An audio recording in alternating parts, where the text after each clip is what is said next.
Welcome back to Count Me In, IMA's podcast about all things affecting the accounting and finance world. This is your host, Mitch Rochong, and I'm here to introduce our featured guest for episode 172 of our series. This conversation features Dan Toma, an innovation thought leader and the co-author of the award-winning book, The Corporate Startup and Innovation Accounting.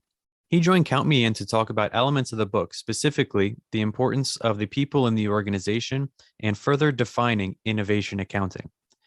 Dan shares practical examples from his own experience as a product owner, entrepreneur, and corporate transformation leader. So keep listening as we head over to the conversation now.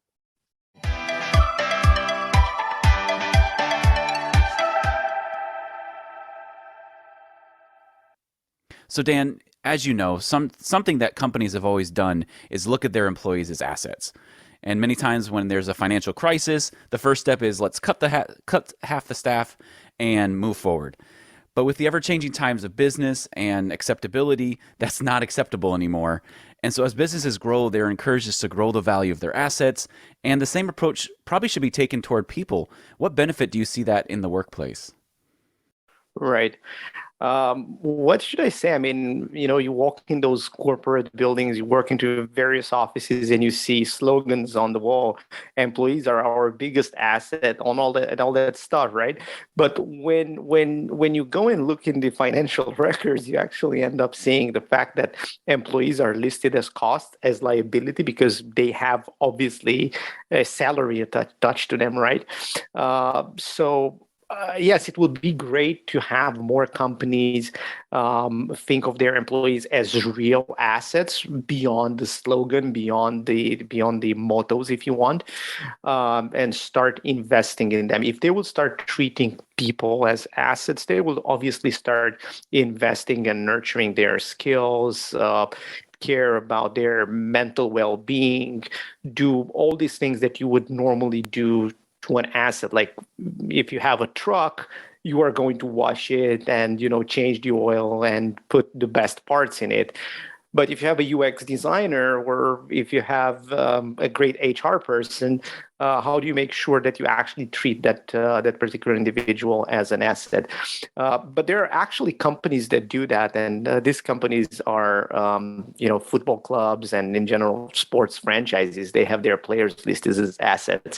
I'm not saying now that we should go in that direction and trade my accounting person from my bank with your accounting person from the whatever automotive company, but it would be fun, right?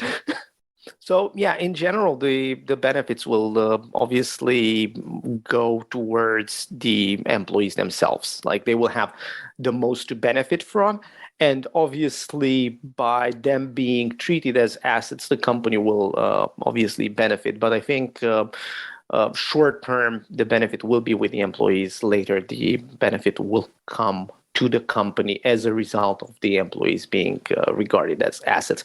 However, financial accounting considers them as liabilities. That makes sense. So I want to kind of bring the conversation back to your book. My co-host has mentioned your book in our intro, and in your book you cover 9 myths about measuring innovation. And I found them very fascinating. And I was wondering if you could walk us through a couple of those and how they relate to accounting. Yeah, so we've uncovered those myths as we were working with our clients, and we decided to put them in the book because we thought, and we know there is a lot of people out there that still unfortunately live by those myths. So one of the first ones, and we actually wrote about this in the first book in the corporate startup as well, is that people tend to view R&D expenditure as a synonym for innovation prowess. And this is very far from the reality. If you go and I encourage actually the audience to go and research 2 tops. One top is the BCG Most Innovative Companies of this year. I think it's 50 companies they put in that top. And the other one is the top that comes from the European Commission, if I'm not mistaken, and it tracks the biggest R&D spenders of that year. And if you put the tops side by side, you are going to realize that the company that is number 1 R&D spender of the year is probably nowhere near the top 3 or 5 is in the innovation top. Take for example pharma industry. In the pharma industry, there are about 3 to 4 companies on the most innovative company list, and then there's probably 12 or 15 of them on the R&D spenders. Same goes for automotive and other industries, aerospace. Again, it's a good example. So this is one of the biggest myths that we uncovered while working with the companies. The other one was that innovation can't be measured because innovation is about creativity, and creativity can't be measured. Anybody that worked in innovation, either being employed in a large organization, part of the innovation department, or had their own startup, know that creativity is probably 1% of what it means to be successful in the innovation world. The rest, 99%, and again, don't quote me on the percentages here, are the 99% refers to discipline, refers to being methodical in your work, being very diligent in your actions and in the follow-up to your actions. So again, obviously, since we're talking now about a processes can be measured. So you can measure innovation very well. Another myth is that the success of innovation venture can only be measured once it's in the market. Actually, you can measure success or the potential success of innovation ventures very early on. This is how investors live. This is how VCs companies exist. The fact that you wait until something is in the market to return a certain dollar amount, it's another form of success, and some people could see already that success happening early on. Therefore, they invest in early stage in that particular startup or in that particular idea. Another myth that we found, and this was when we were researching indicators, people tend to think that everything is a KPI. Right? Everything is a key performance indicator. Actually, we need to make a distinction between, and everybody that's in business needs to make a distinction between KPIs and the KRIs, key result indicators. The KPIs, the ones with the P, refer to the performance of the process. The KRIs refer to the outcome of that particular process. So usually, if we want to improve something, we need to understand the process behind it. Otherwise, we won't be able to improve it. Say you are a manager and you're working in a plant. You want to improve output, you need to understand the process that leads to that particular output increase.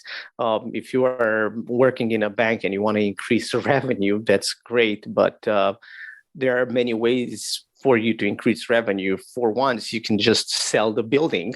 Yes, that will increase revenue, definitely, but is that sustainable in the long run? I think that if you don't understand how something is made, you won't be able to improve it. So it's very important for people to pay very clear attention to how things are being made, the process, the value creation process, if you want, and then start putting measures on top, because not everything is a key performance indicator. Some things are key results indicators, and those are a result.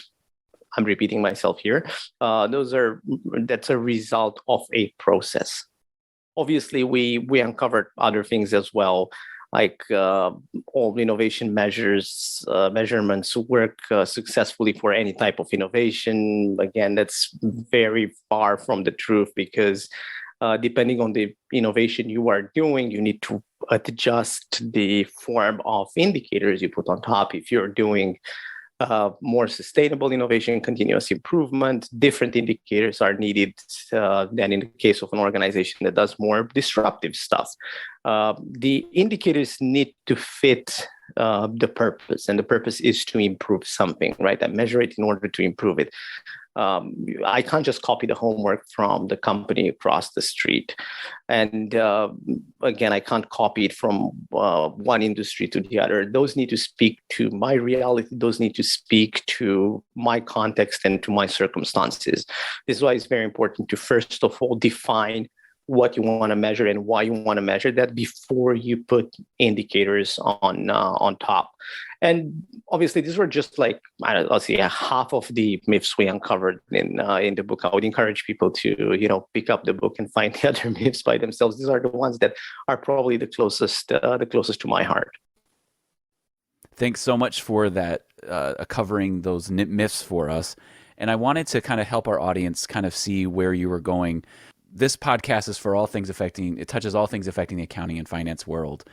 And, your book talks about innovation accounting. So maybe we can start there. What are we talking about when we talk about innovation accounting? And then we can kind of more dig into it a little bit.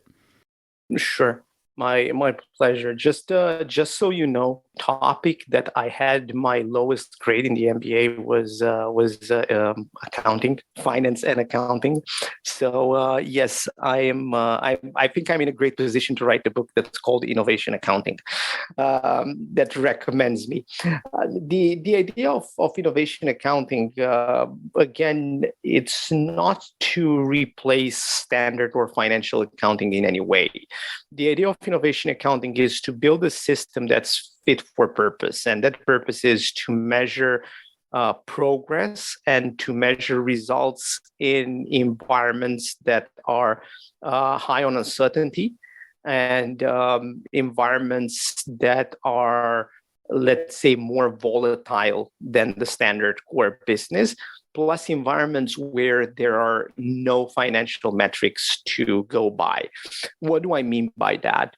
There are many companies out there that are successful today financially that probably for the first 5, even 10 years were totally unsuccessful.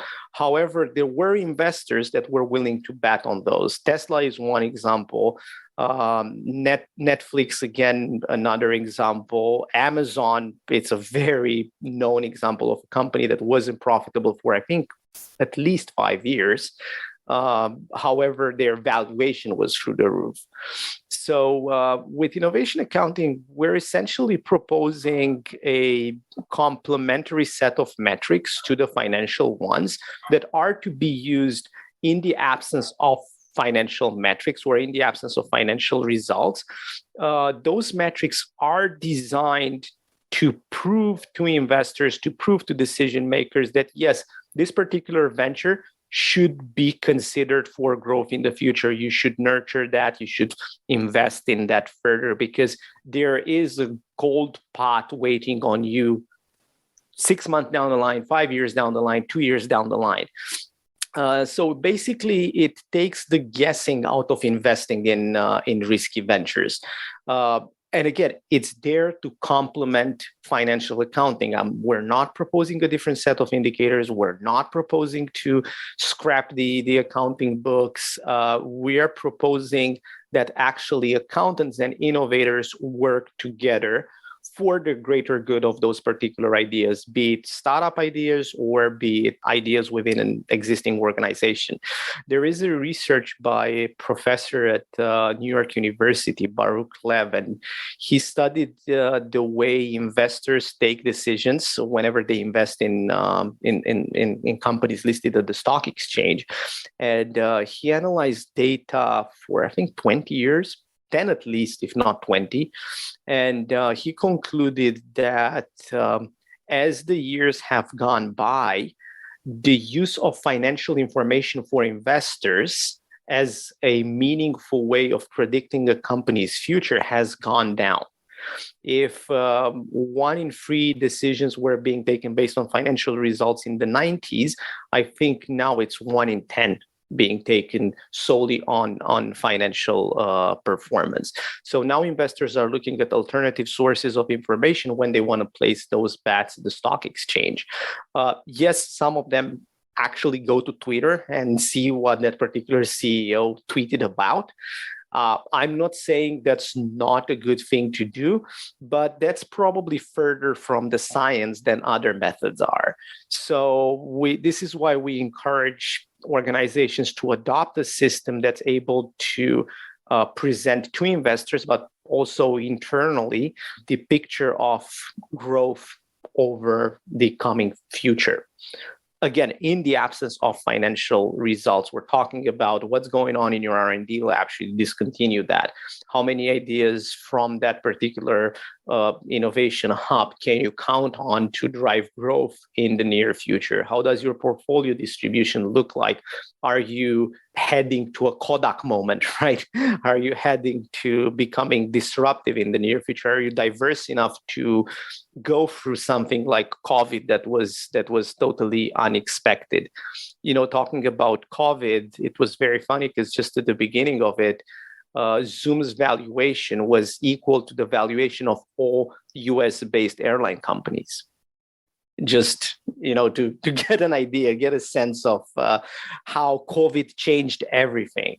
And I was just wondering then how many of the CEOs of those airline companies had ideas in their pipeline 3-5 years ago that had to do with communication, with self-disruption, essentially. Like, hey, dear CEO, we know that we have a lot of business travelers. Let's invest in a Zoom-like idea. I'm wondering if any of the CEOs had that on their, in their pipeline, and they willingly discontinue it because of fear of self-disruption. I don't think I'll ever get the answer to that question. I don't think you ever will. It's definitely fine. not. Yeah.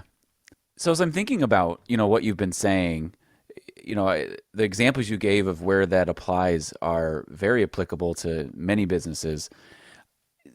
But one of the main things that a lot of companies are realizing, especially with the onset of COVID, is they've got to implement new systems all the time. New financial systems, new Zoom systems, Teams, everything. You got to get all those things together. And so maybe if we can look at implementing a system, because that's a lot of things we talk about is people need to implement systems all the time. What if we look at implementing a new system?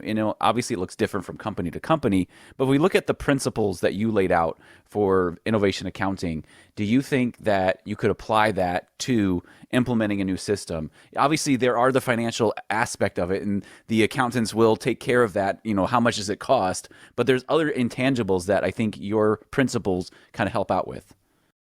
Yeah, so essentially in the book, we talk exactly about that, about the fact that the innovation accounting systems should speak to your company and to your company needs. Obviously, we propose KPIs, we propose what needs to be in the system, but I believe, or I actually know from experience, that what we propose will get customized probably at least 30 to 40%. When it gets applied, because the pharma company is not an airline, and the automotive industry is not the banking industry, and fast mover consumer goods are not media companies or telco companies. No, I'm not kidding myself that we build something that works across the board. However, I think that what we've built is good enough for people to start and to customize on. What's important is to follow the principles. The tactics will follow, the customization will follow. So we laid down 6 principles. First of all, if you're building an innovation accounting system, it needs to be company-wide. You should not allow your retail banking arm to have different measures than your wholesale banking arm. Why? Because at one point, those teams need to talk with each other, and the CEO or the CFO needs to have transparency over what's happening in retail as much as he needs to see what's happening in wholesale. If the indicators differ, you won't be able to compare apples with peaches. So it's very important that's going to be company-wide, so everybody in the company is talking about the same thing. Another very important principle is that the system needs to be able to abstract information. Abstracting information means that you take something from the team level and you are taking it through multiple layers and taking it all the way to the executive board. You don't expect an executive to have time to understand, for example, the learning or experiment velocity of a certain team.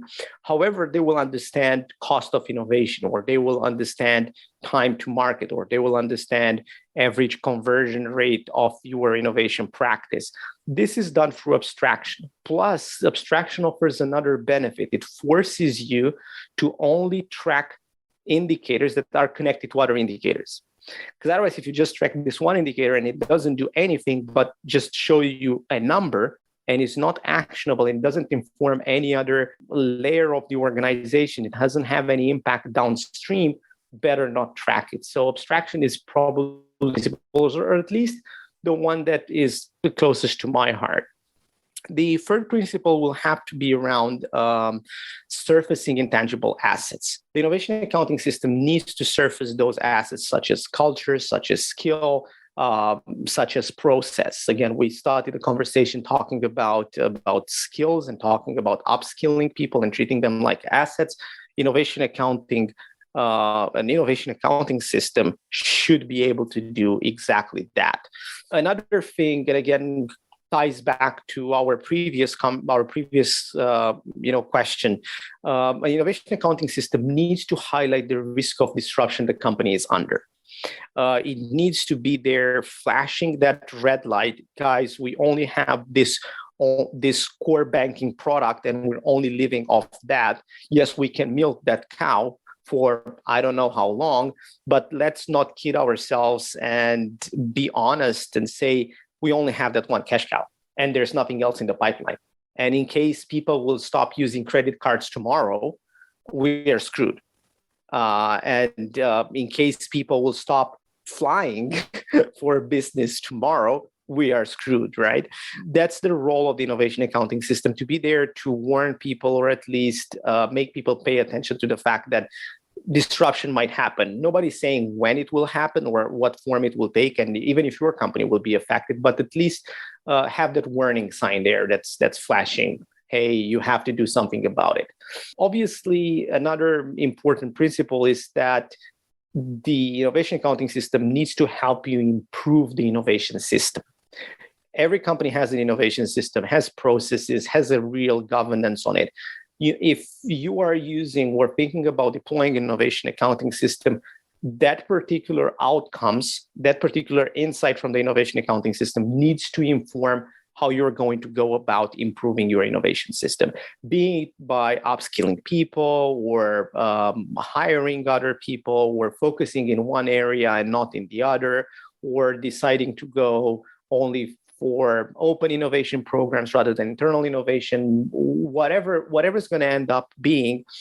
What's important is that that particular decision for improvements of your innovation system needs to be rooted in data, and that data can only come from the innovation accounting system. Financial accounting system can help you, it can tell you what the innovation accounting system is doing, but it's taking way too long for you to learn that, and it doesn't cover everything. So this is why it's important to have an adjacent system running side by side. And lastly, probably again, an important principle to have in mind is that whenever you're designing your system, always consider the key success factors of your industry. Don't design an indicator system without understanding what it takes to win within that industry. And starting from what it takes to win, try to understand what are the indicators that are telling you if you are going to actually win. So it's very important to have that in mind when you build your innovation accounting system. That makes a lot of sense what you were saying about the principles. And as I'm thinking about that, and as we kind of wrap up our conversation, any initiative needs to be implemented by the people within the organization. You said that if there's an innovation accounting, it needs to be a company-wide implementation. So you have the one aspect of change management of getting that implemented, but then the other side of it, how are you able to take all these things that we're learning through these different aspects and put it in a format that the leaders of the organization can read and digest? How are we looking at these KPIs or these KRIs and seeing how can they digest those things, because they have to see the big picture and understand, is it actually working? And like you said, you may not see the results right away. It may take a little bit to see those results. Right. We usually try to keep things very simple. So top layer indicators for us usually revolve around time being saved, money being saved, profitability being increased, and revenue being increased. That's it. Those four. Yes, there might be another one, as I said, around disruption and how likely are you to get disrupted. Do you have a diverse portfolio? That's very qualitative if you want. Yes, it's a quantitative indicator, but it's very qualitative. You can't deposit that into a bank account, right? But what you can deposit in a bank account is profitability, is top line growth, is reduced time to market, reduced time to success. Those are things that obviously you can go and deposit to the bank. Diversity of your portfolio, not really, but it's good to have a check on that. So what about the change management and getting everybody involved? Because I can imagine that implementing this on top of everything else that somebody's doing can be overwhelming. Yeah, of course. No, this is not a job for one person, and this is definitely not a job for an intern or a summer student. You should actually dedicate a good amount of people to this initiative. By good amount, I don't mean hundreds of people, but probably more like 4 or 5 people that are full time on this for probably at least a year, I would say. Given our experience of having done this with banks, with engineering companies. Typically, it's like 4 or 5 people for about a year, and you're going to have the system. But what's very important to remember is that you need to have innovation happening in your organization. You can't talk about let's create an innovation accounting system, but there is nobody working on innovation in our company. So if you are one of those companies that hasn't yet started the journey on innovation, I would encourage you, first of all, start your journey, do some mistakes, accelerate some teams, invest in the local startup community, do those early things before you build the innovation accounting system. Innovation accounting is required for organizations that have been at this game for a good amount of time, 3, 5, even 10 years. They will have a need for that. Starting with innovation accounting day one is just going to be too much of a hustle putting it together for very little benefit. I would encourage you to spend that money doing innovation first before building the system. Now, in terms of who's on the team, try to not having one-sided. Try not to have it stuffed only with people from innovation, because then they will tend to have an us versus them conversation whenever they refer to the people in finance or controlling. So I would encourage a cross-functional team that includes people from HR, people from product, people from innovation, people from finance, obviously. Try to consider all aspects of what your organization is doing, because innovation is not something that is done in a lab. It's not something that's done on an island in the sun. It's everybody's job. And by being everybody's job, that should also be reflected in the team that's putting together an innovation accounting system. This has been Count Me In, IMA's podcast, providing you with the latest perspectives of thought leaders from the accounting and finance profession. If you like what you heard and you'd like to be counted in for more relevant accounting and finance education, visit IMA's website at www.imanet.org.